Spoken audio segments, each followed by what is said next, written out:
VLOOKUPs can be confusing at first, but after this video, you'll be a master at them. To get started, you need to understand when to use VLOOKUPs. Here in column A, I have a list of item names. Each item name has a unique corresponding item number that's in column B.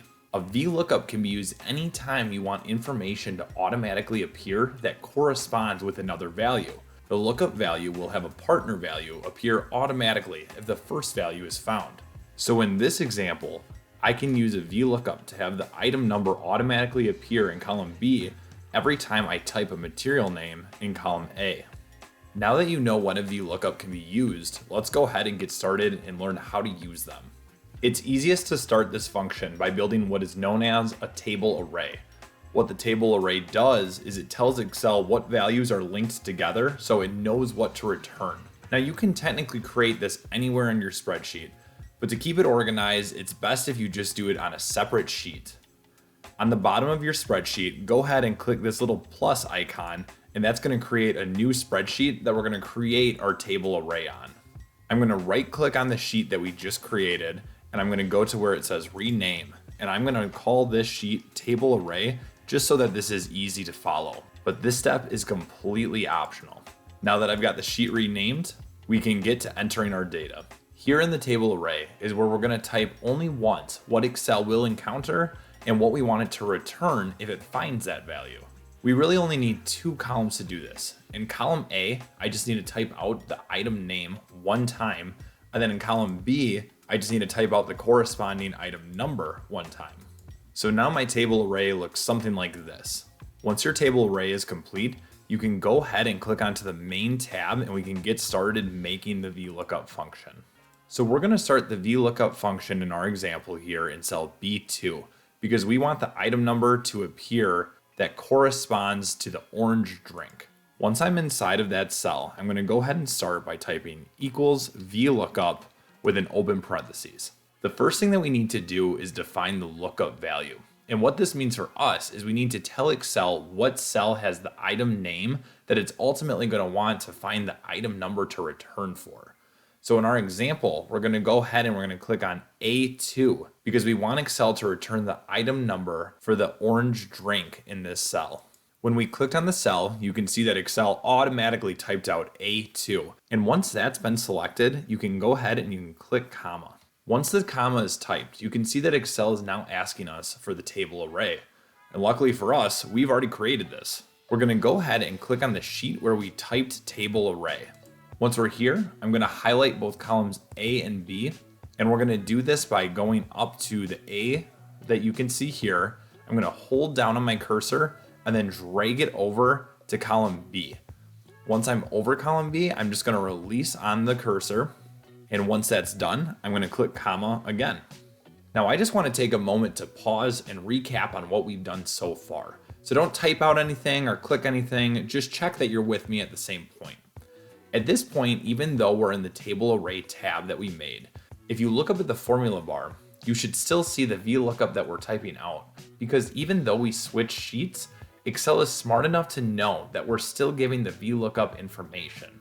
You can see here what cell we told it to look up for, and then here we told it where the table array was, which contained both where the value could be found and where the return value could be found. Now yours might look slightly different if you didn't name your sheet table array, and that's okay, don't panic. What's typed here just is a cosmetic thing that essentially is Excel saying what sheet it found the table array on. So now we're actually almost done, so let's get back into it and finish this out. The next thing that we need to tell Excel is the column index number. Now if you remember before, we just highlighted column A and column B. And what Excel does is it numbers the columns that you highlighted from left to right, starting at 1. Excel is asking you here what column has the value that you want returned. In our example, the value that we want returned is the item number, which is in column B. So Excel sees this as column 2, which you can see here. So we're going to go ahead and we're going to type 2, and then we're going to type comma. Stick around at the end of this video and I'll show you some cool situations where you would type a value other than 2. And now we're almost done. We're on to the last thing that's needed. And what you need to do is type either true or false out. Now at the end of this video, I'm also going to show you situations where you would type or prefer one over the other. But I'm going to tell you right now that 9 out of 10 times, you're going to want to go ahead and just type false. So that's what we're going to do here. And once we're completed, your formula should look something like this right here. When you're satisfied with your formula, we just need to close the parentheses and then click enter. And at this point, I'm hoping that your item number appeared here. And if it did not, don't panic. I'm going to cover some common errors and how to solve them shortly. The last thing that we want to do to wrap this up is we just want this formula to work for the entire spreadsheet. And thankfully, we don't need to type this out every single time we want it to appear. Click on the cell that we just typed the VLOOKUP in. And when you move your mouse around, you can see when I get to the bottom right of the cell, it turns into this little symbol. Once you see this symbol, I'm going to hold down on my mouse. I'm going to drag down to where the item descriptions end, and then I'm going to release. And you can see now that the VLOOKUP is returning the item numbers for each of the item descriptions. Just to make sure this is working, I'm going to drag it down a little bit further. I'm going to type out some of these items, and you can see, yep, we're seeing progress, and all of these are automatically appearing, which is super exciting. Now let's get into troubleshooting and some other advanced concepts. But first, if you're finding this video helpful, make sure to give the video a like and then subscribe to the channel if you haven't already. First off, if your VLOOKUP just doesn't seem to be working, make sure that on the table array, that the value that's being looked up is in the far left column. If you were to have in our same situation your data like this instead of like this, your VLOOKUP is not going to work. So again, the lookup value needs to be in the far left column. Another common problem with VLOOKUPs is getting this NA error. And this can mean a couple of different things, but they all stem back to the same problem. When you get a hashtag NA error, it means that the VLOOKUP is not finding the value in the table array.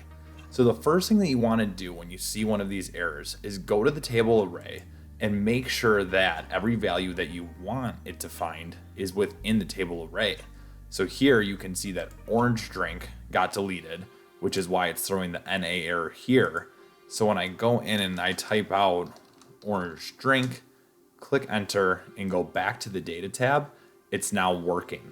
Now, you could also have a situation where you verified that the orange drink is within the table array and you still might be getting that same error. If that's happening to you, look up at the formula bar and make sure that your table array is looking at the right area.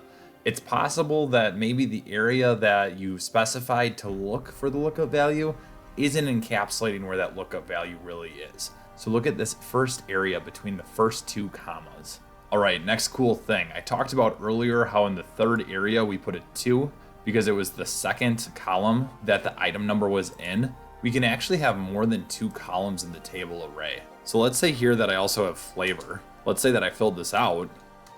And now let's say that I wanted it to pull automatically. I could type the VLOOKUP the exact same way that I did before like this, but instead of the 2, I'm gonna put a 3. So this time when it looks for the orange drink, it's gonna look for the third column instead of the second column to return the value. And when I do that, you can see that it's pulling automatically, which is really cool. There's also no limit to this. It's very possible and very likely that you've got your drinks here or your lookup values here, and you could have a whole list of data going over to the right, and you could reference, let's just say, column 14 if you felt like it. All right, I said earlier that I would talk about it. When to put false versus when to type out true. First, we should understand what both of them mean. I told you to write false more times than not, because false means that you want Excel to look for an exact match on the VLOOKUP. You see here that if you were to type true out, Excel is going to do an approximate match. So what exact match means is that when it looks at the table array, it's going to look for orange drink in this example exactly how it's spelt. And if it doesn't find orange drink exactly how it's spelt perfectly, it's going to return a hashtag NA error. Now, if you were to put true, it means that you're allowing Excel to kind of approximate any typos or variation within the lookup value or within the table array and use its best judgment to kind of guess what item you meant to type out or look for. So in my mind, usually you can trust that your data is going to be typed correctly and that you should go with a false range lookup. But maybe you want it to use true if you're worried that somebody might spell something wrong. Like let's say, for example, our lookup value was John spelled this way, and you were worried that somebody might spell it like this. Well, that would be an okay example of when to use true rather than false. But honestly, I just still use false 10 out of 10 times. The last thing that I want to mention is that VLOOKUPs are far from the only lookup function in Excel. A lot of people find that the XLOOKUP is superior to the VLOOKUP, even though they functionally do the same thing.